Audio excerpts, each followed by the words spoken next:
उधर अमेरिका में बैठे थे डोभाल, इधर बीबीसी पर पड़ गया छापा। 7 दिन में डोभाल के 7 प्लान से हिली दुनिया। पीएम जाते विदेश, उससे पहले 3 देशों से होकर आए डोभाल। मोदी को दी रिपोर्ट, कहा पाकिस्तान का काम तमाम है। पूरी रिपोर्ट सुन आप भी देंगे बधाई, पर सुब्रमण्यम स्वामी के बदले सुर, कहा डोभाल की वजह से जाएगी मोदी की कुर्सी।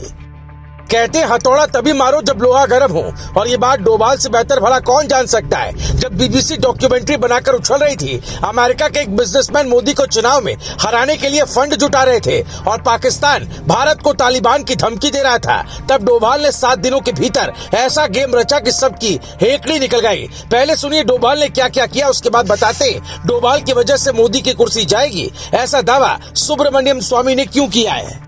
2 फरवरी को डोभाल ने वॉशिंगटन में अमेरिकी विदेश मंत्री एंटनी ब्लिंकन से मुलाकात की, क्योंकि ब्लिंकन ने बिलावल भुट्टो को इंतजार करवाया और फिर भी नहीं मिले थे, पर डोभाल से मिले। 4 फरवरी को डोभाल ने ब्रिटेन के एनएसए टिम बैरो से मुलाकात की। इसमें ब्रिटेन के प्रधानमंत्री ऋषि सुनक भी शामिल हुए। सुनक ने कहा मोदी जी से कहिए रूस यूक्रेन युद्ध का कुछ करे। उसके बाद 7 से 9 फरवरी तक रूस में रहे। वहां अफगानिस्तान पर आयोजित बैठक में 7 देशों के एनएसए से मीटिंग की। उसमें रूसी राष्ट्रपति पुतिन प्रोटोकॉल तोड़कर पहुंचे। चूंकि डोभाल अमेरिका और ब्रिटेन से होकर आए थे, इसलिए पुतिन को चिढ़ना चाहिए था, लेकिन वो ऐसा नहीं कर पाए। और यही बात इमरान खान पाकिस्तान को हर बार समझाते कि विदेश नीति कैसे चलती है, वो भारत से सीखो। अगर अमेरिका को एशिया आना है तो भारत जरूरी है, चाहे वो रूस के साथ ही क्यों ना हो। पर यहाँ सवाल सिर्फ विदेश नीति का नहीं है, बल्कि इन 3 मुलाकातों में 7 ऐसी बातें हुई जिसने दुनिया के बड़े बड़े देशों को हिलाकर रख दिया। पहला, अफगानिस्तान में पाकिस्तान के पांव कमजोर हुए, जिससे भारत में आतंकवाद का खौफ कम हुआ। दूसरा, ब्रिटेन और अमेरिका ने भी भारत का लोहा माना। मोदी जी मई में अमेरिका जाएंगे, उससे पहले अपने अनुमान को भेजा। तीसरा, पहली बार अजीत डोभाल का पावर दुनिया के शक्तिशाली देशों ने देखा।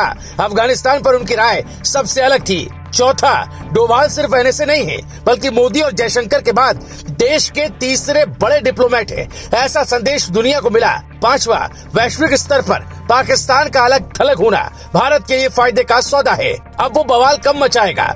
छठा, मिस्र के राष्ट्रपति 26 जनवरी पर मुख्य अतिथि बनकर आए, फिर ईरान के एनएसए से डोभाल मिले। उसके बाद भारत ने तुर्की में मदद भेजी। मोदी के सबके साथ सबका विकास वाली छवि बनी। 7वां, पाकिस्तान में एनएसए नहीं है, इस पर उसकी इंटरनेशनल बेइज्जती हुई, जबकि भारत का मान इसलिए बढ़ा क्योंकि डोभाल के दिमाग का कोई सानी नहीं। ये बात दुनिया समझ चुकी है, पर बीजेपी सांसद सुब्रमण्यम स्वामी इस बात को नहीं मानते। उन्होंने तो ये तक कह दिया कि अजीत डोभाल की वजह से पीएम मोदी की कुर्सी जाने वाली है। ये उनका ट्वीट है जिसमें उन्होंने लिखा है कि डोभाल ने पेगासस फोन टैपिंग जैसी गड़बड़ी कई बार की है। अगर उन्हें मोदी ने बर्खास्त नहीं किया तो फिर साल 2023 के मध्य तक मोदी को खुद भी पीएम पद से इस्तीफा देना पड़ सकता है। सुब्रमण्यम स्वामी जब भी कोई बात कहते हैं तो उसका एक आधार होता है। अब डोभाल पर लगाए गए इस जासूसी वाले आरोप पे कितना दम है वो तो स्वामी ही जाने, पर यह तो सच है कि डोभाल ने भारत का नाम दुनिया में ऊंचा किया है।